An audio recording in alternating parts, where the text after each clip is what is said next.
Why do you find it difficult to start working? You have big dreams and ambitious goals, but you're stuck in your comfort zone, mindlessly scrolling through your phone and putting off everything that truly matters. And every time you remember the tasks you need to complete, you feel overwhelmed and frustrated. And the funny thing, the moment you start, that annoying feeling completely disappears. And this brings us to the key point that this entire video revolves around. The problem isn't you or the work itself. The real problem is the thing that makes you start working in the first place. This thing is the subject of this video. Today, I'll share with you 4 powerful strategies that successful people use to get themselves to start working and boost their productivity. And most importantly, you'll see how to defeat your greatest enemy, the true source of all these struggles, and how you'll completely crush this mysterious force by the end of this video. Watch until the end because I'm about to remove this obstacle from your life forever.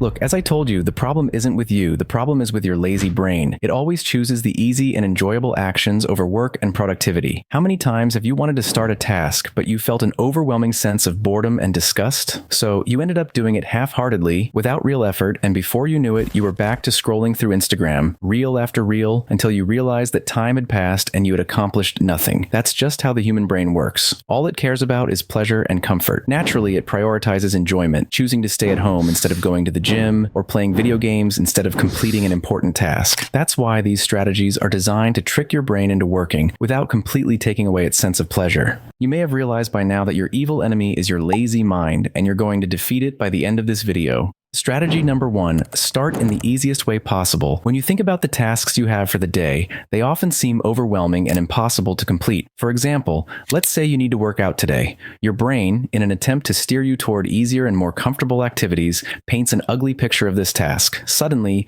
working out feels like a nightmare. You have to change clothes, travel to the gym, exercise for over an hour, sweat, and then shower afterward. This is how your brain tricks you into choosing instant gratification, social media, video games, movies, and TV shows. So, what you need to do is follow this first rule. Make the task as easy as possible. Instead of thinking, this workout will take forever, tell yourself, I'll just go to the gym for 1 minute, then come back. When you put on your workout clothes, say, I'll just put them on, but I won't actually exercise. When you go out, tell yourself you're just walking to the gym and then coming back. The key is not to let your mind fool you into thinking the task is too hard or that it will never end. By breaking the process into tiny steps, you remove the mental resistance. Once you're dressed in gym clothes, you'll naturally think, well, since I'm already dressed, I might as well go. Then, when you reach the gym, the workout session will feel completely natural. As I told you, the problem isn't the action itself, it's the resistance before starting the action. And once you're done, you'll head home and naturally take a shower. This strategy is based on the 2-minute rule from James Clear's book, Atomic Habits. The idea is to commit to any difficult task for just 2 minutes. Once you start, you'll almost always continue until you finish. Here, you're reversing your brain's usual trick. Instead of making tasks feel huge and intimidating, you shrink them down so they feel easy to start. You should apply this strategy to all your daily tasks. If you're working on a project, don't say, I have to work for 6 hours. Instead, say, I'll just work for 2 minutes. Once you begin, it becomes much easier to keep going, even for more than 6 hours. And you'll notice that the awful feeling of starting work disappears completely. The same applies if you want to study. Tell yourself, I'll solve just 1 exercise. When reading a book, say, I'll just read 1 or 2 pages. Before you know it, you'll smoothly complete everything you need. It's like pushing a rock off a mountain. The hardest part is the first push. After that, everything rolls easily. However, not everyone can keep going after those 2 minutes. That's because your tricky brain quickly figures out this strategy and fights back with one of its most powerful weapons, distractions. To overcome that, you need to move on to the next strategy. Strategy 2, loving pain. Look, my friend, as humans, the worst thing we can experience is boredom. Imagine someone locked in a prison cell with nothing but food. He can survive, but he has nothing to do. If you try to put yourself in his shoes, you'll realize that this is worse than any other form of torture. Such a person would either end up taking his own life or going insane. Now imagine that same person had books in his cell. The experience would be completely different. Books, however, are not considered enjoyable in today's world. Now apply this example to yourself. The prison cell is your empty room, free from distractions, and the books represent the boring and difficult tasks, what we call pain. You will do whatever it takes to fill the void and escape boredom. You might read an entire book in a single day, complete an entire project in a day, and reach your highest level of productivity. The takeaway from this example is that you can find enjoyment in anything, even in what is boring and difficult. The core idea of this strategy is to make pain the only source of pleasure. To illustrate this, Let's look at a famous experiment conducted at the University of Virginia, led by researcher Timothy Wilson in 2014. Participants were placed alone in an empty room for 6 to 15 minutes without any entertainment. Their only option was to press a button that delivered a mild electric shock. The results were shocking. Despite having tested the shock beforehand and confirming that they disliked it, 67% of men and 25% of women chose to press the button multiple times rather than sit idly. One participant even pressed it 190 times during the experiment. This study reveals human behavior towards boredom and our constant need for distraction, regardless of whether it's enjoyable or not. So, if you're procrastinating on a task, the issue isn't that it's boring, it's that it's competing with far more stimulating sources of entertainment: your phone, social media, gaming apps, movies, and sports. Naturally, you'll prefer those over any task. But remember strategy 1, start by committing to just 2 minutes of work. Then, as you begin, since starting is the hardest part, eliminate all sources of entertainment and distractions. Make work your only source of enjoyment, just like in the empty prison cell example. If distractions are within reach, your brain will easily pull you toward them. You'll say, just one video won't hurt, and before you know it, you'll be stuck in an addiction loop you can't escape. Even forcing yourself to work is not an effective solution. Your willpower will eventually deplete and your brain will win in the end. However, you now understand that work can become enjoyable when there are no competing pleasures. So, when you start working, remove all distractions from your workspace. Turn off your phone or place it somewhere far away where you can't access it easily. Do the same with anything else that might tempt you. This way, you'll block your brain from pulling you toward comfort.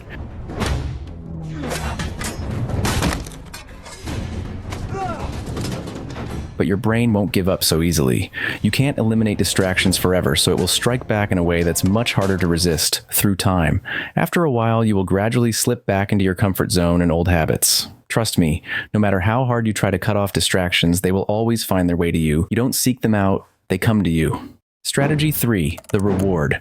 As I mentioned before, it's not you who seeks distractions, they come to you. You might find that your mother or wife made a delicious dessert, but you're on a diet. Then a new season of your favorite series gets released, followed by a new game update, a new match about to begin, and then a new video from a YouTuber you enjoy. The issue here isn't you. Even though all these things seem really enjoyable, your mind pushes you toward them. You're trapped from both sides. So what you need to do is use strategy 3, the reward. Make a deal with yourself now. What is something you want to do for fun? Maybe it's a movie you want to watch, a match, or a game. Whatever it is, set the agreement like this. I will finish my tasks now, and then I will enjoy the best 3 hours playing Valorant. But don't forget the important condition. You will not touch any of the instant pleasures until your tasks are complete. You must stick to this agreement, and you need to be strict with yourself. Don't reward yourself without completing what needs to be done. Here, you're not cutting off distractions, but delaying them. Once the work is done, and better yet, because it's tied to something enjoyable at the end, it will make the work feel easier. Additionally, it will enhance your willpower and self-discipline. This strategy relies on a psychological principle called the Premack principle, which states that pleasurable behaviors are more effective when used as a reward after less pleasurable ones. This motivates the brain to complete necessary tasks in order to reach the reward. Another way to approach the reward is by making the results of your work visible.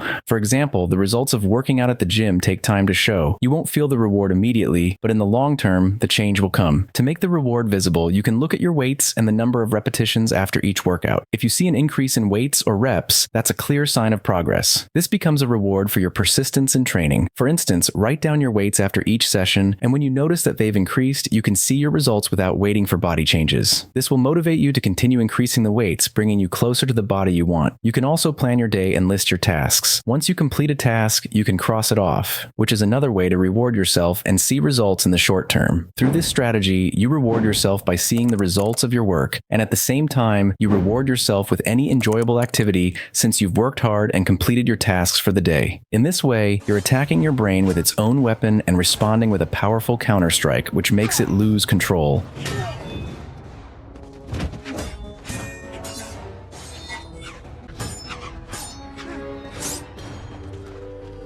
Now your brain will resort to its final technique, overthinking. Strategy 4. Live every moment fully. Of course, you'll experience moments of despair, times when you lose your passion, or periods of overthinking and negativity about your future. This is when your brain takes advantage of the opportunity to make you give up and return to your comfort zone. The solution here is simple. Live in the moment. Eckhart Tolle discusses this idea in detail in his book, The power of now. In short, he says that when you're exercising, working, or studying, you should give all your focus and energy to that activity. And when you're resting, live in that moment too, without thinking about anything else other than relaxation. There is a time to worry about the future, a time to be tired, but there's also a time to relax. As Eckhart Tolle summarizes, he means that you should live in the present moment. Even if you go through days filled with sadness and despair, remember that these feelings are part of life and they will eventually fade. If you're excessively worried about the future, understand that the future is just an illusion created by your mind. The only thing you have is the present. So, if you want a successful future, take care of the present. If you're worried about the future, don't despair or overthink it. Just go ahead and solve the problem. The future you're anxious about is the present moment, so focus on the present and live it fully. Live your work time with complete attention and your relaxation time with full awareness. Don't let frustration or negative thoughts control you. If you're interested in this concept further, you can read the book. But if you understand what I've told you and apply it correctly, then congratulations.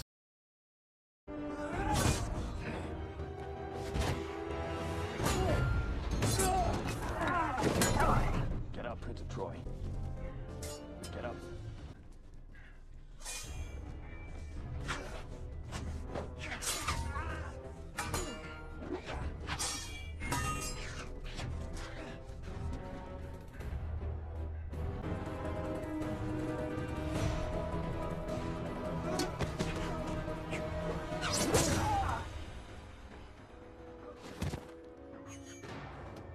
You've defeated your evil mind and made it submit to you in everything you do.